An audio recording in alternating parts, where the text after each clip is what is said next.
She thought I would never find out, lied to my face, touched me with the same hands that held another man. But I didn't say a word. I just started playing by her rules. And now, every step she takes is filled with fear. Every glance I give her is a trap. She thought this was her game. But a few weeks ago, I first felt something that would soon begin to poison my mind. It all started with small changes. Alice became more secretive. She stayed late at work more often. Her phone was always face down, and her smile, the one I had known for years, had changed. It was as if she was trying to hide something. Even in bed, she was different. New moves, new desires, and I couldn't shake the feeling that she had learned them from someone else. I didn't want to think the worst. But one evening, when I came home earlier than expected, everything changed. I stepped inside and heard her voice. She was on the phone, but something in her tone made me freeze. It was soft, quiet, but tense at the same time. She was laughing, but that laughter wasn't for me. I took a silent step down the hallway and stopped. "It was incredible," she said. "I can't stop thinking about it." Then she laughed again, and there was something different in her voice. Something I had never heard before. I stepped back, trying to process what I had just heard. A cold wave ran down my spine. My brain searched for a logical explanation, but my heart already knew the truth. I didn't walk into the room. I just quietly left the house and got into my car. Now what? I sat in my car outside our house, trying to breathe evenly. A storm raged in my head, but my body felt frozen. Alice was still inside, maybe still holding her phone, and for the first time in 10 years of marriage, I didn't want to walk into my own home. I closed my eyes, hoping that if I shut out reality for just a moment, I could find some logic in what I had just heard. Maybe she was talking to a friend? But there was something else in her voice. That laugh, that tone. I felt it in my gut. I remembered a dinner we had recently with her colleagues. She wasn't herself that night. More lively, more radiant. And when one of her coworkers, Justin, leaned in slightly toward her, she didn't pull away. Instead, she met his gaze in a way that unsettled me. At the time, I brushed it off as my imagination. But now, the phone in my hand felt heavier than stone. I could have just called her and asked, "Who were you talking to just now?" But I didn't. Instead, I opened our chat history, scrolling through our messages as if I could find something I had overlooked. Everything looked normal, but it was too perfect, too clean. I got out of my car, but I didn't walk inside. I had a different plan. The next day, I told Alice I'd be working late. But the truth was, I cleared my schedule to find out the truth. I waited near her office, watching as she walked out of the building in her beige coat, perfectly matched with the new pair of shoes I had never seen before. She looked like she was heading to a date, not just finishing a workday. She didn't go home.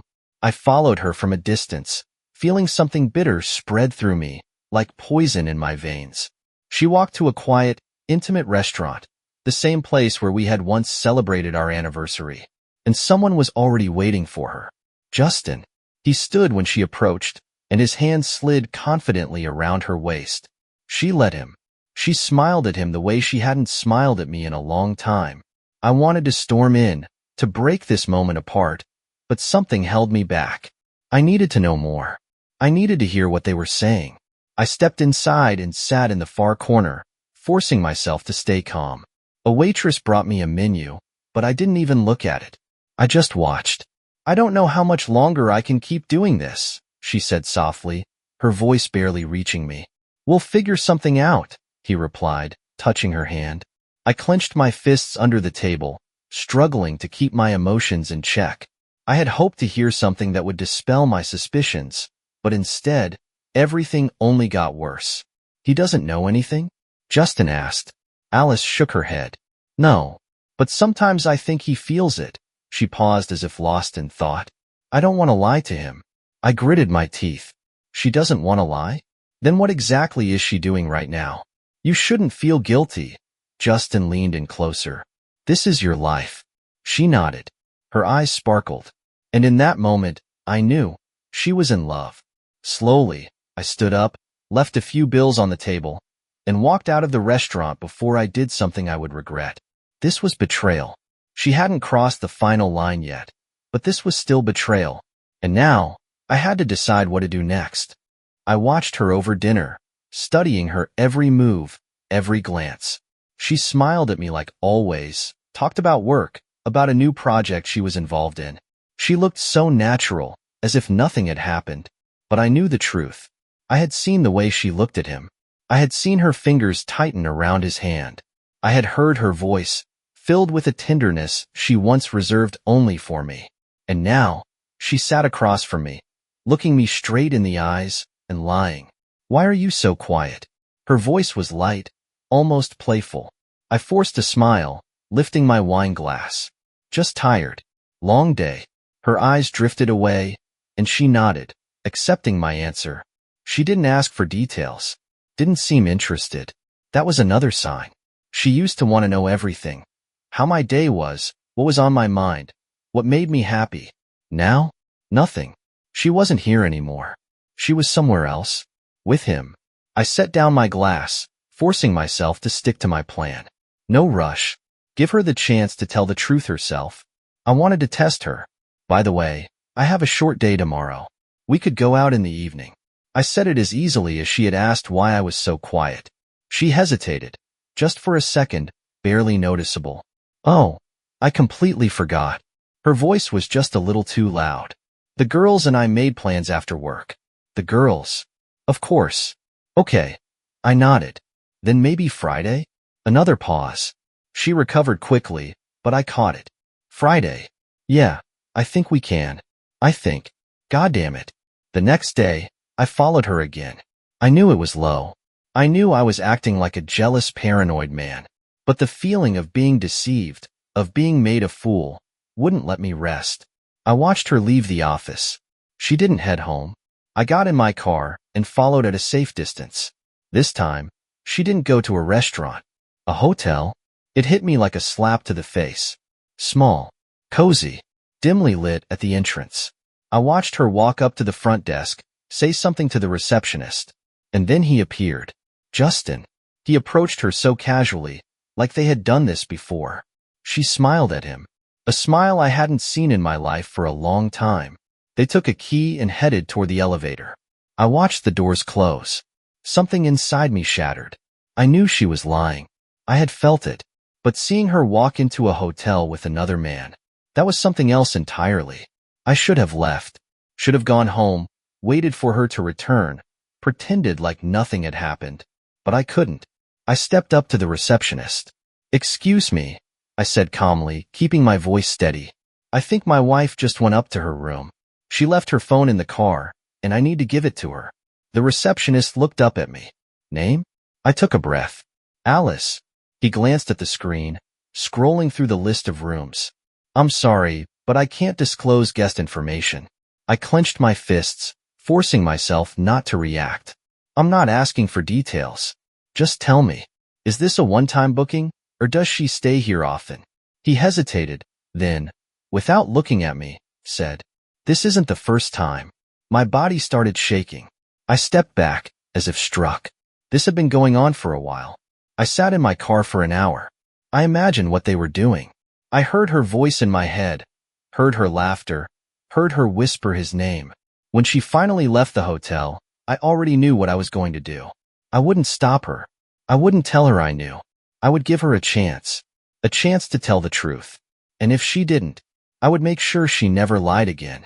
I watched as she walked into the house, forcing myself not to shatter the moment with sharp words or an explosion of rage. She acted as if nothing had happened. Just like yesterday. Just like last week. "Hey, honey," she said, placing her bag on the chair and unbuttoning her coat. I took a deep breath. "Hey," I replied, watching her walk into the kitchen to pour herself a glass of water. Normally, she would kiss me on the cheek, ask about my day. Tonight, nothing. I remembered how, just 2 hours ago, she had walked out of that hotel, wiping the last traces of another man from her lips. And now, she stood in front of me, wearing the same smile as always. The worst part? I hadn't even noticed the deception before. "How was your night out with the girls?" I asked, taking a sip of whiskey. She didn't even flinch. "Great. We didn't stay out too late, just chatted a bit, had some wine." Her voice was as light as ever. Lies. Her confidence was mesmerizing. She didn't even need to think about what to say. She lied as if she had been doing it her whole life. And suddenly I wondered, maybe she had? I smiled. Sounds nice. Shame I can't be part of those conversations. You'd be bored, she said, taking a sip of water. Oh, I don't know. I'm sure there were plenty of interesting details. She tensed, just for a second, but quickly recovered. You're acting strange today. Just tired. I shrugged. I didn't want to push her. Not yet. I wanted her to trap herself. For the next few days, I acted as if nothing had changed. But every move I made was deliberate. I started setting small traps. Oh, by the way, your friend Sarah texted me today. Asked how you were doing. Alice froze for a split second before forcing a casual expression. Weird. We just saw each other a few days ago. I nodded. Yeah, I told her you had a great time. She pressed her lips together. Sarah hadn't texted me. I just wanted to see her reaction. She didn't ask what Sarah had said. Didn't ask if I had found out anything. She just gave a nervous shrug. Another sign. I started having seemingly innocent conversations, but each one was a thin blade cutting into her confidence. You wouldn't believe how strange it feels to walk into a hotel and see a familiar face. Someone at the office was talking about affairs today. Turns out most people think they can lie and never get caught. Crazy story. I met this woman at a bar who found out her husband was cheating. She had no clue until she saw one tiny thing on his phone. Every story was a hit. I saw the tension in her shoulders, the way her fingers gripped her glass, the way she forced herself to smile. She was afraid. And that was the best feeling I had experienced in a long time. But the moment of truth came one evening when I picked up my phone and pretended to receive a message. Oh, interesting coincidence, I said, glancing at her. What? Justin. He seems familiar to me. I watched her reaction. Her hands froze above her plate. Justin? Yeah. I just keep thinking, where have I seen him before? I paused. You know him, right? Her eyes widened, just slightly. Well, yeah. He works with me. Ah. I nodded, smiling. She took a sip of wine, trying to keep her composure. Why do you ask? Just curious. I let the words hang in the air. She didn't ask how I knew his name. Didn't ask why I was suddenly interested in him. She was just afraid. And now I knew she was already on the edge. That night, she struggled to fall asleep. I lay beside her, listening as her breathing changed, as she kept turning from side to side. She was waiting for me to say something else, to make a move. But I remained silent, because silence is more terrifying than any accusation. I could feel the air between us shifting. It was getting thicker, heavier, more tense. Alice tried to act normal, but her hands trembled as she poured coffee. She thought I didn't notice. I let her think that. She had no idea how much I already knew. She didn't realize that every word she spoke, every move she made, was just another piece of the puzzle I was finally putting together. She was starting to slip. You know I hate sugar in my coffee, I said, watching as she stirred 2 spoonfuls into my cup. She froze for a second. What? You just added sugar. She blinked, then quickly shrugged. Sorry, I was just distracted. I took a sip, not taking my eyes off her. Distracted by what? She caught the trap, but it was too late. Just work, she answered quickly, dropping her gaze. A lie. Work wasn't on her mind anymore. Panic was. I could see it. I knew she was scared, that she couldn't figure out just how deep my suspicions ran. And I was waiting for her to make the mistake herself. That evening, I got exactly what I was hoping for. I was sitting in the living room, scrolling through the news when she stepped out of the shower. Her hair was still damp, her skin smelled like lavender. She stood in the doorway, watching me. Are you expecting someone? I looked up. No. Then why does your phone keep buzzing? I smiled slightly. Does that bother you? She stepped forward. Just curious. Slowly, I picked up my phone, unlocked the screen, and turned it toward her. Bank notification. Her fingers curled into a fist. You've been very careful lately, and you've been very nervous. I turned back to the TV, pretending not to care about her reaction. She was silent for a few seconds. You've just been acting different lately. I sighed and set my phone down. And you haven't? Silence. I saw her jaw tighten. She had almost given herself away. I decided to push even further. When she fell asleep, I took her phone. It used to be unlocked. Now it had a password. She had never hidden anything from me before. Now she was hiding everything. I quietly placed it back on the nightstand, feeling the cold rage settle deeper inside me. I knew she wouldn't last. She wasn't as skilled a liar as she thought. And in the end, she was the one who delivered the final blow herself. That evening, she was in the kitchen when I heard her phone vibrate softly. She grabbed it quickly and stepped out of the room. I followed. She stood by the window, gripping the phone in her hand. "Yeah," she whispered. "No, I can't talk right now." She didn't see me. "It's fine. He doesn't know anything." A wave of cold washed over me. I stepped forward. "Who doesn't know anything?" She flinched. Slowly, she turned to face me, her expression going pale. "What? You just said, he doesn't know anything. What were you talking about?" She swallowed. It's just Sarah." "Sarah?" I looked straight into her eyes. "I thought she hadn't texted you since I last spoke to her." She froze. I took another step closer. "Who were you talking to, Alice?" She opened her mouth but had no answer. Her silence told me more than any words could. I didn't need proof anymore. I knew. She had betrayed me. And now, I would betray her. "It's not what you think." I heard those words before I even opened my mouth. Alice stood in front of me, clutching her phone to her chest as if hiding it could change anything. Her breathing was fast, her eyes darting around the room like she was searching for an escape. But there was no way out. "I haven't said anything," I replied coldly. She pressed her lips together, but I could see her chest rising and falling rapidly. She was scrambling, trying to think fast. It was just a work call." "Really?" "Yes," she nodded, gripping the phone even tighter. "At 3 in the morning?" She swallowed hard. "We're working on a project. Sometimes we have urgent things to discuss." "In bed?" Whispering. I watched her confidence crumble before my eyes. "I can explain." I crossed my arms and took a step forward. "I'm listening." She hesitated. I waited. I was giving her a chance. I really wanted her to tell me the truth. But instead, she did what any cornered person would do. She lied. "It's just nothing, okay? It's nothing." "Nothing?" "I didn't tell you because you would take it the wrong way." "Take what the wrong way?" She fell silent. I stepped closer. "Tell me exactly what I would misunderstand, Alice." Her lower lip trembled. She stepped back, but the wall was right behind her. "Please," she whispered. "Please what?" "Don't look at me like that." "Like what?" Like I'm a monster." I laughed, but there was nothing warm in it. "Then what are you, Alice?" I'm your wife. My wife, who whispers into the phone with another man in the middle of the night." "It's not like that." "It's exactly like that."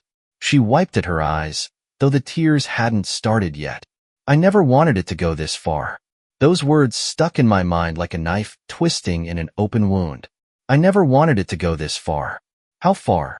No. How far? She covered her face with her hands, her shoulders shaking. I should have felt anger, rage, but inside me, there was only emptiness. "I love you," her voice broke. "Don't make me laugh." And then she cried. But those tears meant nothing. I stood in front of her, trying to process if I had heard her correctly. "Say that again." She ran a hand over her face as if trying to wipe away the exhaustion, the tension, the traces of tears. But there was no remorse in her eyes anymore. "I said I want to save our marriage." I laughed. A sharp, hollow laugh, completely devoid of joy. "Seriously?" She sighed and took a step closer. "I know I messed up, but I don't want to lose you." "You don't want to lose me?" I nodded slowly. "You already have, Alice." "No." She grabbed my arm. I yanked it away so abruptly that she nearly stumbled. "Don't you dare touch me." Her lips pressed into a thin line, her fingers curling into fists. "Just listen to me. Please." I said nothing. "Let's be honest. We had a good marriage, but it wasn't perfect." I scoffed. "Not perfect? You've been distant for a long time," she said. "And so you decided the best solution was to spread your legs for another man?" She flinched, but I wasn't done. "And now, after all that, You have the audacity to stand in front of me and say you want to save this? Yes. She snapped. Yes, I do. She took a deep breath, trying to steady herself. We can fix this. Her voice was quieter now. How? She looked me straight in the eyes. By changing the rules. I wasn't ready for that. I expected yelling, tears, begging. But not this. What the hell are you talking about? Listen, she stepped forward. I love you, and I don't want to lose you. But, she hesitated for a moment, choosing her words carefully. But I don't want to lie anymore. I laughed again. You've already lied enough. I have, and I'm tired of it. I placed my hands on my hips, staring at her. Where are you going with this, Alice? She pressed her lips together as if unsure how to phrase it. And then she said it. I want us to have an open marriage. The silence that followed hit like a thunderclap. I blinked. You're joking. She shook her head. No, I'm serious. I exhaled slowly, feeling something hot and uncontrollable rising inside me. You tried to justify your affair. You lied to me. You destroyed everything we had. And now, you're asking me to share you with someone else? It's better than lying, she whispered. I couldn't believe what I was hearing. You've lost your mind. No, I just want honesty. I stepped closer, my breath heavy, the air between us thick. Honesty? Yes. Fine. Here's honesty for you, Alice. I leaned in, staring straight into her wide, fearful eyes. I hate you. She flinched. Andrew. No. I raised a hand, cutting her off. You wanted honesty. Here it is. She bit her lip, her shoulders trembling. But if this is really what you want, I let the words linger between us. Then let's play by your rules. Her eyes widened. You agree? I smiled. Yes, darling. But, what? You weren't expecting that? She looked confused. She had expected me to yell, to beg, to fight for her. But I did something worse. I agreed. Because now, this game belonged to me. You're really agreeing to this? Alice looked confused. She had wanted me to argue, to yell, to beg. But instead, I just smiled and nodded. Yes. She swallowed hard. You're serious? I stood up from the couch and stepped closer. You wanted honesty? You wanted openness? Fine. Let's live like that. She looked at me as if I had turned into a stranger. You're not angry? No. You don't want to talk about it? I feigned surprise. What's there to talk about? We both want this, don't we? I saw her confidence waver. She thought she would be in control, but now she wasn't sure if that was true. All right, she said quietly. Then we'll try. I smiled wider. Of course, darling. And inside, I was laughing. Because now, this was my game. She thought I would suffer. Thought I would be in pain.